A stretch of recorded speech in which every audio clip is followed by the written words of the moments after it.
London के एक tower में आग लगी, लंदन के एक टावर में आग लगी, बड़ी भयानक आग। और इस वक्त मुसलमानों ने, लंदन के मुसलमानों ने, जो उसके कुर्ब जवार में रहते थे, उन्होंने जो किरदार अदा किया हम सब जानते हैं। अल्लाह अकबर। जब आग लगी, सैकड़ों लोग फंसे हुए हैं, हुकूमत के नुमाइंदों के पहुंचने से पहले उनकी मदद के लिए मुसलमान पहुंचे, सहरी के लिए मस्जिद में जमाशुदा मुसलमान पहुंचे।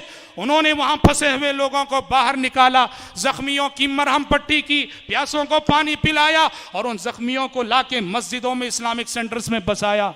ये वाकया पूरे आलमी मीडिया में आया और आपको मालूम है उसका नतीजा क्या हुआ?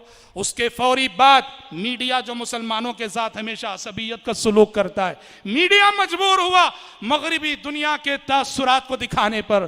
कोई रमज़ान का शुक्र अदा कर रहा है, कोई सहरी का शुक्र अदा कर रहा है, कोई इस्लाम का शुक्र अदा कर रहा है, कोई मुसलमान का शुक्र अदा कर रहा है, कोई रोज़े की का शुक्र अदा कर रहा है कि मुसलमानों की इस रोज़े की इबादत ने हमारी जानों की हिफाजत की। सहरी के लिए जागने वाले मुसलमानों ने हमारी जानों का तहफ़्फ़ुज़ किया।